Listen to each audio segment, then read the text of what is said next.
Hello everyone, welcome to our channel guys. यहाँ पे Delhi staff subordinate board के selection board की अगर हम बात करें, Delhi subordinate staff selection board का रिक्रूटमेंट आया है और किस तरीके का है रिक्रूटमेंट, इन सारी चीज़ों के बारे में हम आपसे बात करेंगे। कौन है एलिजिबल, क्या रखी गई है एज का क्राइटेरिया, सभी चीज़ों पे हम बात करेंगे। लेकिन आगे बढ़ने से पहले मैं बताना चाहूँगा कि गाइज अगर आपने अभी तक चैनल को सब्सक्राइब नहीं किया है तो फटाफट चैनल को सब्सक्राइब करें, वीडियो को लाइक शेयर जरूर करें। ओके, चलिए ऑफिशियल नोटिफिकेशन की तरफ चलते हैं और जानते हैं कि किस तरीके का आपको यहाँ पे रिक्वायरमेंट है ऑर्गेनाइजेशन की, यानी कि डीएसएसबी आपसे क्या चाहता है इस एग्जाम फॉर्म को अप्लाई करने से पहले।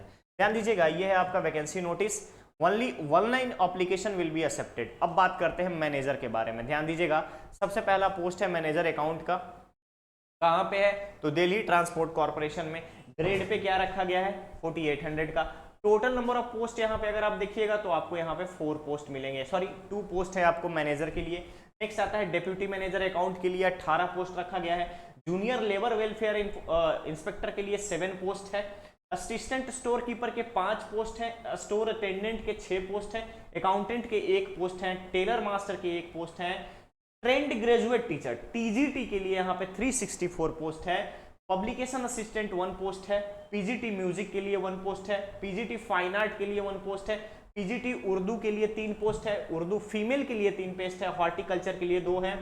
साइकोलॉजी के लिए 1 है। साइकोलॉजी फीमेल के लिए भी 1 पोस्ट है। कंप्यूटर साइंस के लिए डिफरेंट टाइप के आपको यहाँ पे अलग अलग पोस्ट दिए गए हैं। ओके गाइस, तो ये है आपका टोटल नंबर ऑफ वैकेंसी के बारे में अपडेट। अब बात आती है कि कौन यहाँ पे किस तरीके से अप्लाई कर सकता है।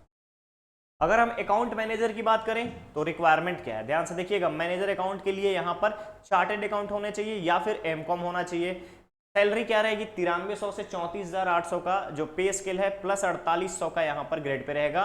Group B non gazetted. Upper age limit 35 years. Next आता है आपके पास डेप्यूटी मैनेजर। सेम क्राइटेरिया रखा गया है, एमकॉम होना चाहिए, बीकॉम होना चाहिए, साथ ही साथ आपको यहाँ पे 2 ईयर्स का एक्सपीरियंस होना चाहिए। डिराइलेबल अगर हम बात करें तो एक्सपीरियंस किस में होना चाहिए तो फाइनेंशियल अकाउंटिंग में होना चाहिए। पे स्केल सेम रखा गया है मैनेजर का, लेकिन ग्रेड पे यहाँ पे हो गई है 46। एज लिमिट की अगर हम बात करें तो एज लिमिट 35 ईयर्स होना चाहिए। नेक्स्ट आता है जूनियर लेबर वेलफेयर ऑफिसर। तो यहाँ पे आपको क्या चाहिए कि सीनियर सेकेंडरी स्कूल अगर आपने कर लिया है, साथ ही साथ स्टेट या नेशनल लेवल के प्लेयर हैं किसी भी पॉपुलर स्पोर्ट्स में, तो अप्लाई कर सकते हैं। पे स्केल 5200 से 20,200, ग्रेड पे रखी गई है 2000 रुपए का। नॉन गैजेटेड पोस्ट है। एज लिमिट 18 से 35 की।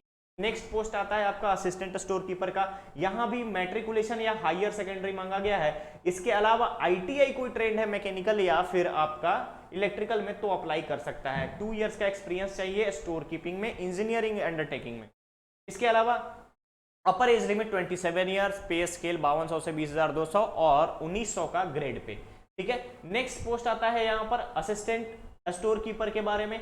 तो अटेंडेंट की अगर हम बात करें तो यहाँ भी सेम क्राइटेरिया रखा गया है जो कि स्टोर कीपर का था। नेक्स्ट आता है पोस्ट यहाँ पे अकाउंटेंट का। तो अकाउंटेंट है राज्य सैनिक बोर्ड में। तो ध्यान रखिएगा, कोई भी ग्रेजुएशन यानी graduate from recognise university must 10 years का, ध्यान रखिएगा, लिस्ट एटलीस्ट आपको 10 ईयर्स का अकाउंट वर्क का एक्सपीरियंस होना चाहिए। ठीक है, पे स्केल अगेन आपका 5200 से 20,200 प्लस 2400 का grade pay, non gazetted post. और इसके अलावा अपर age limit 52 years. Tailor master के लिए भी सेम क्राइटेरिया रखी गई है।